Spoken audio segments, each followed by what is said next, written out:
Good afternoon, everyone. As of today, it is Ju. Wait, what day is it? Oh my. Today is January 12th, Sunday, January 12th, 2025. Yes, sir, guys. And today, I'm here today just to give my honest thoughts on what could very much be the end of TikTok in the United States of America. So, yes, guys, if you didn't know, TikTok is going to be banned in the country. However, we are waiting on a miracle to come that maybe the Supreme Court will say, no, we're not going to ban TikTok. But given the Supreme Court's track record, I think it's very safe to say that they're going to ban TikTok. How I feel about this, because clearly you're watching this, you're probably watching me just give my honest opinion on the TikTok ban. So I'll address it from some different points of view. Because, for example, I am an aspiring content creator, and as an aspiring content creator, I've been watching this ban for the last couple of months, trying to see what's going to happen, because I've been heavily considering taking a lot of my short form content to TikTok as well, mainly because of the algorithm, which is incredibly powerful. Side note, if you want to know more about the ban, this is not that kind of video, but I will include links below so that you can understand why it's being banned and all the logistic stuff about it. I'm just giving my honest opinion on it. So, take it with a grain of salt, or in my case, a lot of salt. I was thinking about porting my content to TikTok as well. The algorithm is really great. I do believe that the quality of content I made would allow me to gain a certain amount of influence on that platform quite quickly. So I was thinking, okay, cool. I'll take my talents to TikTok as well, I already have following on YouTube and on Instagram, so TikTok would have been easy. However, things obviously have changed, and if things change, that means that on January 19th, by then I won't be able to do that anymore. Obviously, this ban doesn't mean that you can't have TikTok anymore, but it does mean that if you don't already have it on your phone, after January 19th, you won't be able to download it. You won't be able to make an account in the United States. So from a content creator perspective, how do I feel? Well, for me personally, I do feel that I am going to miss out on the opportunity to tap into a large audience. Maybe I think I could have tapped into it earlier, even though I'm not really a huge fan of TikTok, and I'll get to that later. I do think that there was a lot of potential that I could have tapped into with TikTok. However, unfortunately, I wasn't really able to do so because obviously it's going to be banned. So that being said, it is a little disappointing, right?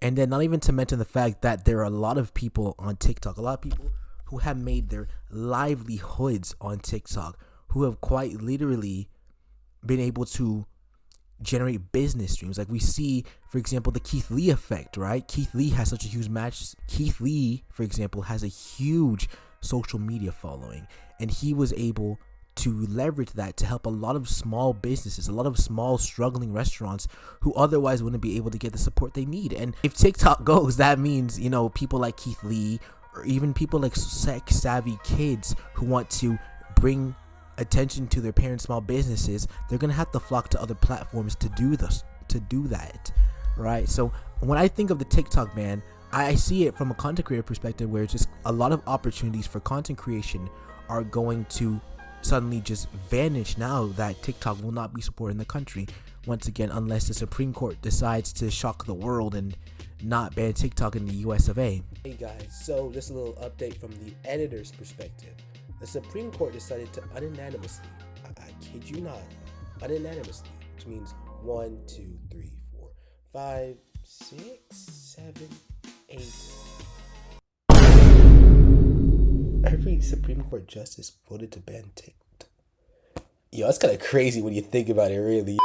That being said, also just the fact that there are a lot of content creators, a lot of people who picked up a camera and started showing their talents on TikTok, they won't be able to do that anymore. And if they're not well established on other platforms, and TikTok is their primary source of following, the primary source of income for some of them, it is going to be a huge challenge. Honestly, it reminds me of when Vine capitulated back in 2016, 2017.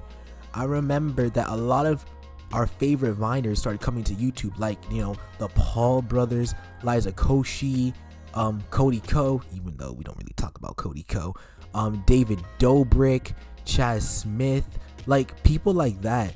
They got their start on Vine. So when Vine capitulated, they had to switch their way to YouTube. And those examples I've just listed, they've been able to leverage their Vine influence and take it to YouTube. However, I'm not sure if the same can be said for TikTok now, seeing that YouTube is very different than it was when Vine fell apart, right?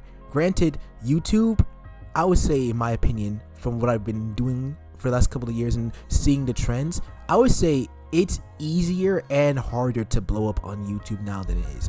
Easier in the sense where obviously the shorts algorithm is going crazy and now is probably the best time to start a YouTube channel, but harder in the sense where it's just like YouTube is growing rapidly.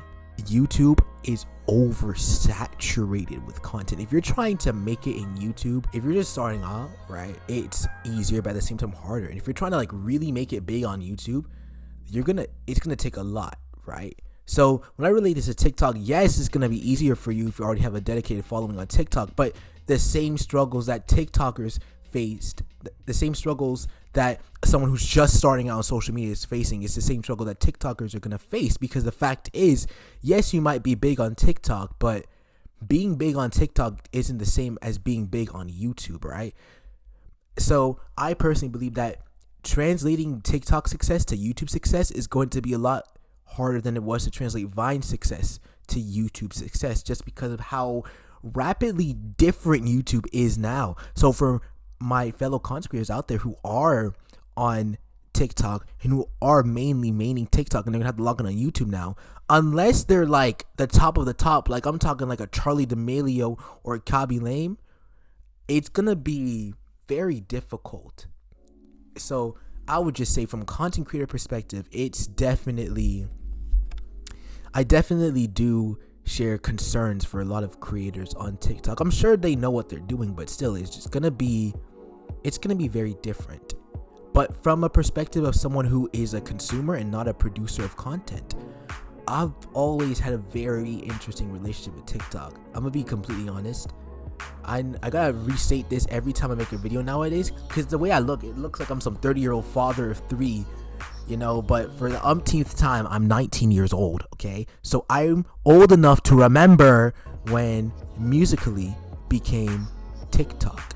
And I remember everyone, when I was in middle school, I want to say like 7th to 8th grade, everyone was hopping on TikTok. It was the new wave. And honestly, I thought it was cringe. I just don't know why, but I just never really messed with TikTok until I was 14 years old, and I was like, you know what, let me join TikTok because everyone else is doing it, I might as well. So I did that, and you know, I actually had some success. You know, I was making some short content and whatnot, and it was actually popping off. There was actually this one TikTok I made back in the day where I'd recorded where I kind of made a skit from when I was recording some Happy Wheels content from way back in the day, right? And it actually kind of blew up. Oh! No, well, I'm dead. Yup, I'm dead. You know what? Forget this game. Forget this. But I remember the main reason I took off from TikTok, the main reason I deleted my TikTok and never tried to establish a consistent presence on it again, was because of the fact that, if y'all remember, about 4.5, almost 5 years ago, the American government had already tried to ban TikTok before under the former and soon to be, as of the time of this video, administration. So under the former and soon to be administration, they had tried to ban TikTok before, but a lot of people just went crazy about it, and I don't want to say unfortunately, but like, it didn't happen. And one of the main concerns about TikTok at that time and now is just the access to our data, the access to our personal lives. That's one of the major concerns about TikTok, and it was a concern back then, and that's why I deleted TikTok, because, you know, I went on a little rabbit hole and I found some things that just didn't sit right with me. Mind you, I'm 15 years old, I don't know jack about the world, but I was like, nah bro, I can't do this. I don't want the Chinese government or whoever having such access to my data, right? So that was the reason why I stopped using TikTok at that time. I remember I was literally, oh, it's gonna be so cringe, but I remember, and I hope I don't find this, but I probably will. I actually made a quote unquote song about TikTok finally being dead.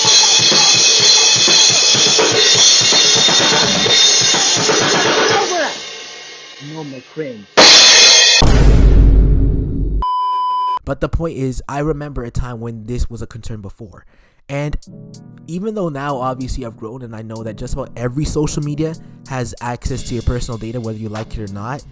I mean, granted, now it's like they ask if they can have certain access to certain things. I usually just say no. I don't want like insert government here knowing that I like to make pizza while flying dinosaur kittens to space. Huh? Like, I don't want them to know that. That's my personal private information. That was definitely a concern I had then. But the fact is, all social medias really do that. So it's just like, is that really a valid concern to have? Want to apply that same energy to Instagram, Snapchat, YouTube, Facebook if you're old enough to have that. You know, so it was really like, that was the concern that I had. And also, I just never really liked TikTok. It just felt weird and icky about it. But at the same time, this coming from someone who used to know life on Discord every single day for years. But, you know, no hate to my Discord brethren, by the way. You know, I love y'all. I know y'all are watching this. I know I got a lot of homies on Discord. You know what I'm saying? Like, no hate to y'all. I love every single one of y'all. I'm just saying though, like, I used to spend a lot of time on Discord back in the day. And also, one of the things I didn't like about TikTok was just how much it was ruining our attention spans. The videos were so short, so you just keep scrolling and scrolling and scrolling. But at the same time, every other social media does that too. You see, Instagram copied TikTok with Reels, right? Even Snapchat copied them with Snapchat Spotlight, and obviously YouTube copied them with YouTube Shorts, right? So it's like every social media is doing the same thing. And I was reading some comments on the Instagram discussion board about, hey, what would you do if TikTok were to be banned? And one guy said he would just doom scroll on Reels like he already does, right? So it's like, to me, the same issues that TikTok had are the same in terms of how it messes with our minds, the same issues that, you know, just about every other social media has. Because, you know, if TikTok did it and it worked, why can't Instagram do it? Why can't Snapchat do it? Why can't YouTube do it? Why can't even Facebook do it? Yeah, Facebook has Reels, right? We got Instagram Reels, Facebook Reels, YouTube Shorts, and Snapchat Spotlight. Like, you know what I mean? It's crazy, man, out here. And that leads to my third point about this and what this really means, because I personally believe that this TikTok ban should be a moment where we as a society reflect on how we treat social media.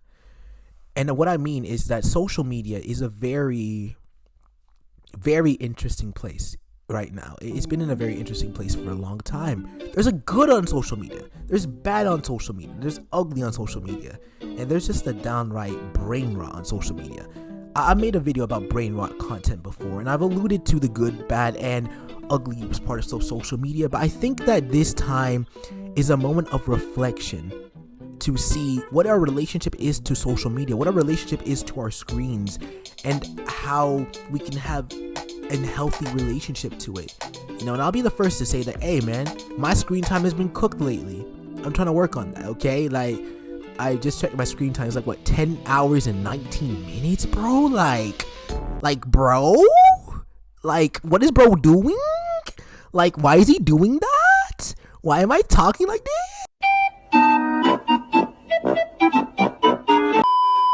I think nowadays we do spend a lot of time on our phones, and obviously, you know, we can use it to do good, but at the same time, it's like we're losing, I believe that our society, we're losing touch with the outside world, we're losing touch with nature, we're losing touch with each other.